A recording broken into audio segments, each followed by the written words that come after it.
സുഹൃത്തുക്കളെ നമസ്കാരം. ഇന്ന് നമ്മൾ അന്വേഷിക്കുന്നത് പ്രിലിംസ് പാസ്സാവാനുള്ള എളുപ്പവഴിയാണ്.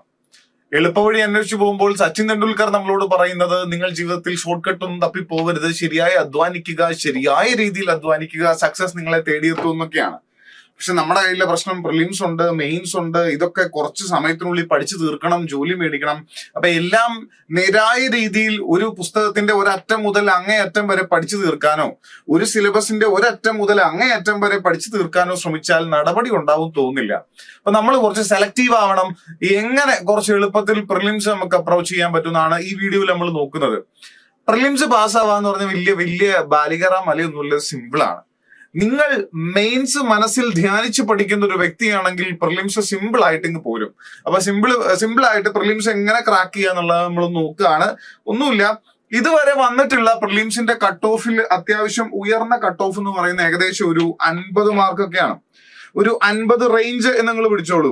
അപ്പൊ ഒരു 50.59 കഴിഞ്ഞ പ്രാവശ്യത്തെ യൂണിവേഴ്സിറ്റി അസിസ്റ്റന്റ് തന്നെ നമുക്ക് ഡിഗ്രി പ്രിലിംസ് എടുത്ത് പരിശോധിച്ചാൽ യൂണിവേഴ്സിറ്റി അസിസ്റ്റന്റിന്റെ പ്രിലിംസിൽ കഴിഞ്ഞ പ്രാവശ്യം യൂണിവേഴ്സിറ്റി അസിസ്റ്റന്റ് മെയിൻസ് എഴുതാനായിട്ട് നിങ്ങൾക്ക് യോഗ്യത ലഭിക്കാൻ 50 മാർക്ക് വേണമായിരുന്നു, അല്ലെങ്കിൽ 50.5 മാർക്കോളം, ഏകദേശം 50.59 മാർക്ക് വേണമായിരുന്നു. ബാക്കിയുള്ള എസ് ഐയുടെ എക്സാമുകൾക്കോ മറ്റു ഡിഗ്രി തലത്തിലുള്ള നമ്മൾ ഇനി എഴുതാൻ പോകുന്ന എക്സാമുകളൊക്കെയാണ് ഡിഗ്രിയുടെ എസ് ഐ എക്സാം, എസ് ഐയുടെ തന്നെ പല വെറൈറ്റി, ഓരോന്നിനും സെപ്പറേറ്റ് കട്ട് ഓഫ്, ഇത് ഓരോന്നും ഇവിടെ നൽകിയിട്ടുണ്ട്. അപ്പൊ ഇതിന്റെ കട്ട് ഓഫുകൾ എല്ലാം ഏകദേശം 50 വരെ, 50-ൽ താഴെ 50 വരെ ആ ഒരു റേഞ്ചിലാണ് നിൽക്കുന്നത്.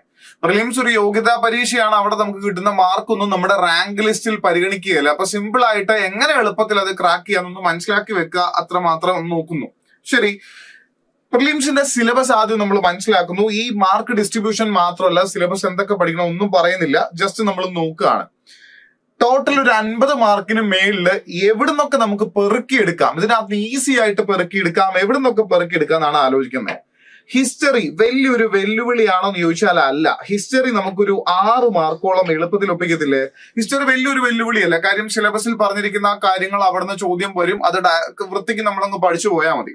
അതിൽ 10 മാർക്ക് മേടിക്കേണ്ട ഒരു 6 മാർക്ക് നമുക്ക് ഒപ്പിക്കാൻ പറ്റും, 6 മാർക്കോളം. അതിൽ തന്നെ വലിയ ഘടാഘടിയൻ സ്റ്റേറ്റ്മെന്റ് ചോദ്യങ്ങൾ തന്നെ ഇല്ല എന്നൊന്നും പറയാൻ പറ്റില്ല. അതിനകത്ത് എളുപ്പമുള്ള എന്തായാലും ഒരു 5 ചോദ്യം ഉണ്ടാവും, എളുപ്പമുള്ള ഒരു 5-6 ചോദ്യം എളുപ്പമായിട്ടുണ്ടാവും, നമുക്ക് ഈസി ആയിട്ട് പിക്ക് ചെയ്യാനായിട്ട് പറ്റും. ജോഗ്രഫി ചിലപ്പോ വളരെ സിമ്പിൾ ആക്കും, ചിലപ്പോൾ നല്ലപോലെ കടുപ്പിച്ചേക്കും. കഴിഞ്ഞ പ്രാവശ്യത്തെ പ്രിലിംസിൽ കടുപ്പമായിരുന്നു എന്ന് ചോദിച്ചാൽ ഒരു ഫേസിൽ, ഈ വർഷം നടന്ന പ്രിലിംസിലെ ഒരു ഫേസിൽ അത്യാവശ്യം വലിയ ചോദ്യങ്ങൾ തന്ന് നമ്മളെ ഒന്ന് ബുദ്ധിമുട്ടിക്കാനായിട്ട് ശ്രമിച്ചായിരുന്നു. അവിടുന്ന് നമുക്ക് ഒരു 3 മാർക്ക് മാക്സിമം പ്രതീക്ഷയുള്ളൂ, അല്ലെങ്കിൽ ഒരു മിനിമം 3 മാർക്ക് പ്രതീക്ഷയുള്ളൂ. എപ്പോഴും അതികഠിനമായി വരണമെന്നില്ല, ഇത്ര പാടായിട്ട് വന്നാൽ ഒരു 3 മാർക്ക് എഴുതാനൊക്കെ പറ്റും. ഇന്ത്യൻ ജോഗ്രഫിന്നും കേരള ജോഗ്രഫിന്നും ഒക്കെ ഓരോന്ന് പേർക്ക് 2 മാർക്ക്, വേൾഡ് ജോഗ്രഫിന്ന് ഓരോന്നും എടുത്തു കഴിഞ്ഞാൽ ഒരു 3 മാർക്ക് നമുക്ക് ഒപ്പിക്കാന്ന് കരുതുക. എക്കണോമിക്സോ കമ്പാരിറ്റീവ്ലി ഹിസ്റ്ററിയെക്കാളും, ഇപ്പോ ഹിസ്റ്ററി നമ്മൾ പരിഗണിക്കുന്നു അല്ലെങ്കിൽ ജോഗ്രഫി പരിഗണിക്കുന്നു, ഇതിന്റെ സിലബസിന്റെ വലുപ്പത്തിനേക്കാളും അല്പം വലിപ്പം കുറഞ്ഞ സിലബസ് ആണ് എക്കണോമിക്സിനുള്ളത്. എക്കണോമിക്സ് ഒക്കെ കാര്യം മനസ്സിലാക്കി നമ്മൾ പഠിച്ചു കഴിഞ്ഞാൽ എന്തായാലും ഒരു 3 മാർക്ക് നമുക്ക് ഒപ്പിക്കാനായിട്ട് പറ്റത്തില്ല, ഒരു 3 മാർക്കോളം നമുക്ക് ഉറപ്പിക്കാം. ഇനി പിന്നെ ഉള്ളത് എക്കണോമിക്സ് കഴിഞ്ഞാൽ പിന്നെയുള്ള ആളെന്ന് പറഞ്ഞാൽ സിവിക്സ് ആണ്. സിവിക്സ് എന്ന് പറഞ്ഞാൽ പ്രിലിംസിന് സ്പെഷ്യൽ ആയിട്ട് കൊടുത്തേക്കുന്ന ഒരെണ്ണമാണ് സിവിക്സ്. പക്ഷെ മെയിനുള്ള കുറച്ച് ടോപ്പിക്കുകൾ ഇതിന്റെ അകത്ത് വന്നിട്ടുണ്ട്. അതിനകത്ത് നമുക്കിപ്പോ ഹ്യൂമൻ റൈറ്റ്സിന്റെ കാര്യം കുറച്ച് പഠിക്കാനുണ്ട്, അങ്ങനെ കുറച്ച് സംഭവം, കുറച്ച് പബ്ലിക് അഡ്മിനിസ്ട്രേഷൻ ഇതൊക്കെ ആയിട്ട് ബന്ധപ്പെട്ട കാര്യങ്ങളൊക്കെ ഇവിടെ പഠിക്കാനുണ്ട്. 5 മാർക്കിൽ ഒരു 3 മാർക്ക് ഇവിടെയും നമ്മൾ പ്രതീക്ഷിക്കുന്നു, ഒരു 3 മാർക്ക് നമുക്ക് ഒപ്പിക്കാം. ഇനി ഇന്ത്യൻ കോൺസ്റ്റിറ്റ്യൂഷൻ എല്ലാത്തിന്റെയും ബേസ് ആണ്. നമുക്ക് ഏത് PSC എക്സാം എടുത്തു നോക്കിയാലും, ഏത് നിലവാരത്തിലുള്ള PSC എക്സാം എടുത്തു നോക്കിയാലും കോൺസ്റ്റിറ്റ്യൂഷൻ എന്ന് പറഞ്ഞാൽ ബേസിക് ആയിട്ടുള്ള സംഗതിയാണ്. ഒരു 3 മാർക്ക് അവിടെ നമുക്ക് ഒപ്പിക്കാനായിട്ട് പറ്റും. 2 മാർക്ക് അവിടെ നമ്മൾ പാടുള്ള ചോദ്യങ്ങൾ സ്കിപ്പ് ചെയ്യാനായിട്ട് മാറ്റി വെച്ചേക്കുക, വള്ളി ചോദ്യങ്ങൾ സ്കിപ്പ് ചെയ്യാനായിട്ട് മാറ്റി വെച്ചേക്കുകയാണ്. പിന്നെ നമുക്കുള്ളത് ആർട്ട്, ലിറ്ററേച്ചർ, കൾച്ചർ, സ്പോർട്സ് എന്ന് പറഞ്ഞ വിശാലമായി 10 മാർക്കോളം സിലബസിൽ പരാമർശിച്ചിരിക്കുന്ന ആളെയാണ്. ഇവിടുന്ന് ഒരു പകുതി മാർക്ക് ഒപ്പിക്കാൻ 5 മാർക്ക്, പകുതി മാർക്ക് നമ്മൾ എടുക്കുകയാണ്. ചിലപ്പോൾ നമ്മൾ കേട്ടിട്ടില്ലാത്ത പുസ്തകങ്ങളെ കുറിച്ചോ, അല്ലെ സ്പോർട്സിൽ വലിയ ചരിത്രത്തെ കുറിച്ചോ, അല്ലെങ്കിൽ വലിയ ഏതെങ്കിലും ഒരു വളരെ റെയർ ആയിട്ടുള്ള ഏതെങ്കിലും അനുഷ്ഠാന കലയെ കുറിച്ചോ അങ്ങനെയൊക്കെ വന്നു കഴിഞ്ഞാൽ എപ്പോഴും നമുക്ക് എഴുതാൻ പറ്റണമെന്നില്ല. അങ്ങനെയാണ് ഒരു 5 മാർക്ക് അവിടെ നമ്മൾ സ്പെയർ ചെയ്യുന്നു, ഒരു 5 മാർക്ക് നമുക്ക് ഏകദേശം ഉറപ്പിക്കാം.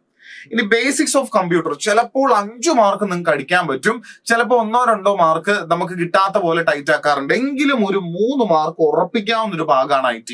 അത് ഒത്തിരി നിങ്ങൾ ഹിസ്റ്ററി ജോഗ്രഫി പഠിക്കുന്ന പോലെ അത്രയും വിശാലമായി പഠിക്കണമെന്ന് ചോദിച്ചാൽ ഇല്ല. സിലബസ് ഓറിയന്റഡ് ആയിട്ടൊന്ന് പഠിച്ചു കഴിഞ്ഞാൽ എളുപ്പമുള്ള ചോദ്യങ്ങൾ ഒരു 3 നിങ്ങൾക്ക് കിട്ടും. പാടുള്ള 2 പോട്ടെ, വിട്ടേക്കാം നമുക്ക് തൽക്കാലം. സയൻസ് ആൻഡ് ടെക് എന്ന് പറയുന്നതാണ് ഇവിടുത്തെ ഒരു പുതിയ താരം എന്ന് പറയുന്നത്. കുറച്ചായിട്ട് നമ്മൾ പരിചയപ്പെടുന്ന ആളാണ്, എന്നാലും സയൻസ് ആൻഡ് ടെക്നോളജിയിൽ വലിയ വലിയ പാരഗ്രാഫ് ആയിട്ട് സിലബസ് ഒക്കെ തന്നിട്ടുണ്ട്. അങ്ങനെ ഇങ്ങനെ ആ ടെക്നോളജി അത് ഇതെന്നൊക്കെ പറഞ്ഞിട്ട് ഇവിടുന്ന് ഞാൻ 3 മാർക്ക് മേടിക്കണം നിങ്ങളോട് പറയുന്നില്ല, ഒരു മാർക്കിന് ഒപ്പിക്കാം. ബാക്കി നിങ്ങൾ സയൻസ് ആൻഡ് ടെക്കിന് ഒത്തിരി സമയം അങ്ങ് ചെലവഴിച്ച് പഠിക്കണമെന്ന്. ഇപ്പോ ജോഗ്രഫി ആണെങ്കിലും 5 മാർക്കാണ് ഇവിടെ. ഹിസ്റ്ററിക്ക് നിങ്ങൾ ചെലവഴിക്കുന്ന അത്രയും സമയം ജോഗ്രഫിക്ക് ചെലവഴിക്കണമെന്ന് ഞാൻ പറയത്തില്ല. കാര്യം മാർക്ക് ഡിസ്ട്രിബ്യൂഷൻ നോക്കുക, ഹിസ്റ്ററി പഠിച്ചാൽ 10 മാർക്ക് കിട്ടും, ജോഗ്രഫി പഠിച്ചാൽ അത്രയും തന്നെ വിശാലമായിട്ടുള്ള ജോഗ്രഫി പഠിച്ചാൽ നിങ്ങൾക്ക് 5 മാർക്ക് കിട്ടത്തുള്ളൂ. ഇവിടെ സയൻസ് ആൻഡ് ടെക് പഠിച്ചു കഴിഞ്ഞാൽ കൂടുതലും പ്രിലിംസിനാണ് സയൻസ് ആൻഡ് ടെക്കിന്റെ ടോപ്പിക്കുകൾ എല്ലാം കിടക്കുന്നത്. മെയിൻസിനും പ്രിലിംസിനും കോമൺ ആയിട്ടുള്ള സയൻസ് ആൻഡ് ടെക്കിന്റെ ടോപ്പിക് എന്ന് പറഞ്ഞാൽ അത് ISRO ആണ്. ആ ISRO നമ്മൾ വൃത്തിക്ക് പഠിക്കുക. മിക്കവാറും ISRO എന്നൊരു ചോദ്യം വരും. ഇവിടുന്ന് എന്തായാലും ISRO DRDO ഈ ആൾക്കാരിൽ നിന്ന് ഒരു ചോദ്യം ഉണ്ടാവും, 5 ചോദ്യത്തിൽ ഒരു ചോദ്യം ഉണ്ടാവും. ആ ചോദ്യം അങ്ങ് പിക്ക് ചെയ്യുക, അല്ലെങ്കിൽ ഒരു മാർക്കെങ്കിലും അവിടെ നിന്ന് ഒപ്പിക്കാന്ന് ആലോചിച്ചാൽ മതി. അല്ലാതെ മൊത്തം തീർത്ത് പഠിച്ച് ഓരോ അരിമണിയും പെറുക്കിയെടുത്തൊന്നും സയൻസ് ആൻഡ് ടെക് പഠിക്കാൻ പോകുന്നത് ബുദ്ധിയല്ല. കാര്യം മെയിൻസിന് അതുപോലെ തന്നെ ഇത് ചോദിക്കുമായിരുന്നെങ്കിൽ അവിടെയും വേണ്ടതാണല്ലോ, അതുകൊണ്ട് പഠിക്കുന്നതാണല്ലോ എന്ന് നമുക്ക് കരുതാം. ഇതങ്ങനല്ല, പ്രിലിംസ് ഓറിയന്റഡ് ആയിട്ടുള്ള ഒരു ഭാഗമാണ്. ഇനി ബാക്കി പറഞ്ഞേക്കുന്ന മാത്സ് ആണ്. മാത്സിൽ നിങ്ങൾക്ക് എന്തായാലും ഒരു 10-15 മാർക്ക് അടിക്കാൻ പറ്റുമായിരിക്കും. പോട്ടെ, ഞാൻ അവിടെയും വിടുന്നു, 5 മാർക്ക് പോട്ടെ, ഒരു 10 മാർക്കെങ്കിലും നിങ്ങൾ മേടിക്കുക. 10 അതിൽ 10 കൂടുതൽ നിങ്ങൾക്ക് കിട്ടും, എന്നാലും 10 നമ്മളങ്ങ് എടുക്കുക.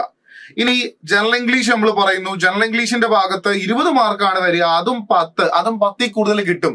അനാവശ്യമായി മൈനസ് അടിക്കാതിരുന്നാൽ നിങ്ങൾക്ക് ഉറപ്പായിട്ടും 10 കൂടുതൽ കിട്ടുന്ന ഭാഗമായിരിക്കും അത്. അപ്പൊ അവിടെ ഒരു 10 എന്നുള്ള ഒരു ബെഞ്ച് മാർക്ക് ഞാൻ അവിടെ വെച്ചിരിക്കുകയാണ്. ഇനി റീജിയണൽ ലാംഗ്വേജ് ഇവിടെ മലയാളം നൽകിയിട്ടുണ്ട്. മലയാളം ഒരു 5 മാർക്ക്, അത് നിങ്ങൾക്ക് ചിലപ്പോൾ ഒരു 7 മാർക്ക് വരെയൊക്കെ കിട്ടുന്നതായിരിക്കാം. എന്നാലും എന്തെങ്കിലും അബദ്ധം കാണിച്ചോ അല്ലെങ്കിൽ നമുക്ക് അറിയാതെ വന്നത് സംശയം തോന്നിയിട്ടോ എന്തെങ്കിലും ആവട്ടെ, ഒരു 5 മാർക്ക് നമ്മൾ ഏകദേശം ഇവിടെ സെറ്റ് ചെയ്തേക്കുക. ഇനി നമുക്ക് ഏകദേശം ഒന്ന് കൂട്ടി നോക്കാം. ഈ പിക്ക് ചെയ്തനുസരിച്ചിട്ട് എങ്ങനെയാണ് 6 3 9 9 3 12 15 18 23 26 27 37 47 5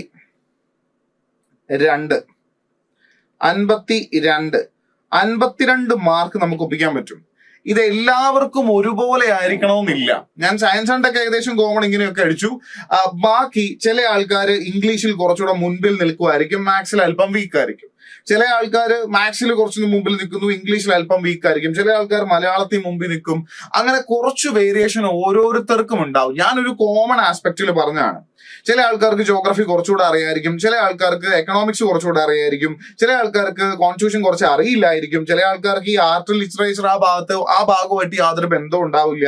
അങ്ങനെ ഓരോരുത്തർക്കും അല്പം മാറി നിൽക്കും. എങ്കിലും ഇത്രയും അച്ചീവബിൾ ആയിട്ടുള്ള ഒരു മാർക്കാണ് എന്ന് ഞാൻ പറയുന്നു. അങ്ങനെ നമുക്ക് വേണമെങ്കിൽ അടിച്ചെടുക്കാനായിട്ട് പറ്റും.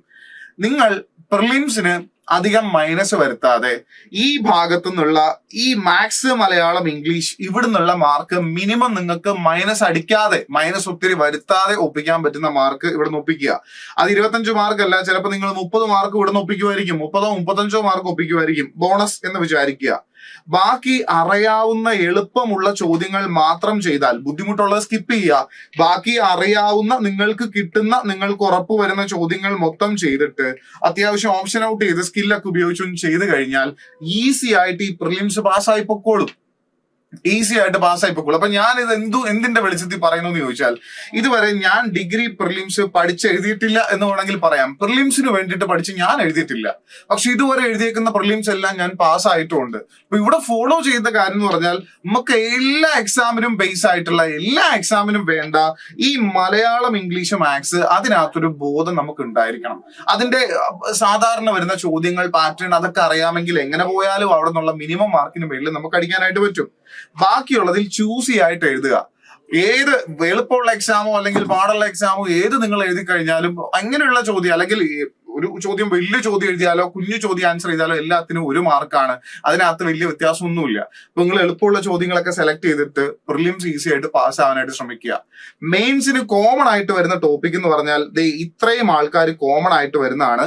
അപ്പൊ അത് മെയിൻസിനൂടെ ചേർത്ത് അങ്ങോട്ട് പഠിച്ചാൽ ലാഭമാണ്. പിന്നെ മെയിൻസ് തുടങ്ങുമ്പോൾ പഠിക്കാനായിട്ട് നിങ്ങൾ അങ്ങനെ മാറ്റി വെക്കൊന്നും വേണ്ട. മെയിൻസിനായിട്ട് സെപ്പറേറ്റ് പഠിക്കാനുള്ള ടോപ്പിക്കുകൾ ഈ ടോപ്പിക്കുകളാണ്. ഗവേണൻസിന്റെ കുറച്ചു ഭാഗം, പിന്നെ സയൻസ് ഭാഗം, പിന്നെ കറണ്ട് അഫയേഴ്സ് എന്ന് പറഞ്ഞ് എടുത്ത് പ്രത്യേകം ചോദിക്കുന്ന ഭാഗം, പിന്നെ കുറച്ച് ഇപ്പൊ യൂണിവേഴ്സിറ്റി അസിസ്റ്റന്റ് ആണെങ്കിൽ ഇത് യൂണിവേഴ്സിറ്റി അസിസ്റ്റന്റ് മെയിൻസിന്റെ കാര്യം മാത്രം പറഞ്ഞാണ് കേട്ടോ. യൂണിവേഴ്സിറ്റി അസിസ്റ്റന്റ് ആണെങ്കിൽ നിങ്ങൾ നോക്കുക, ആ ഭാഗത്ത് കുറച്ച് ആക്ടുകൾ, എഡ്യൂക്കേഷനുമായിട്ട് ബന്ധപ്പെട്ട ആക്ടുകളും കുറച്ച് പോളിസികളൊക്കെ വന്നിട്ടുണ്ട്. അതൊക്കെയാണ് പഠിക്കാനുള്ളത്. അപ്പൊ മെയിൻസിന് വേണ്ടിയിട്ട് പിന്നെ പഠിക്കാൻ സ്പെഷ്യൽ ടോപ്പിക്കും ഈ സയൻസും കുറച്ച് അങ്ങനെ കുറച്ച് മാറ്റി വെച്ചാൽ മതി. ബാക്കിയെല്ലാം പ്രിലിംസിനെ നിങ്ങൾ സെറ്റാക്കി വെക്കുക. പ്രിലിംസ് മെയിൻസ് നിങ്ങൾ മനസ്സിൽ ധ്യാനിച്ചു പഠിച്ചാൽ പ്രിലിംസ് ഒക്കെ ഈസി ആയിട്ട് പാസ്സായി 50 മാർക്കോ 50 മാർക്ക് മേളിലോ നിങ്ങൾക്ക് അടിക്കാൻ പറ്റും. ആ ഒരു റേഞ്ചിലെ കട്ട് ഓഫും വരത്തുള്ളൂ. അപ്പൊ അതിനെക്കുറിച്ച് ടെൻഷൻ അടിക്കേണ്ട. ഈസി ആയിട്ട് നിങ്ങൾ പാസ്സാവും. ഉഷാറായിട്ട് പഠിക്കൂ. Main exam കയ്യിലിരിക്കട്ടെ. റാങ്ക് ലിസ്റ്റിൽ നിങ്ങൾ എല്ലാവരും വരട്ടെ. All the best. ബൈ.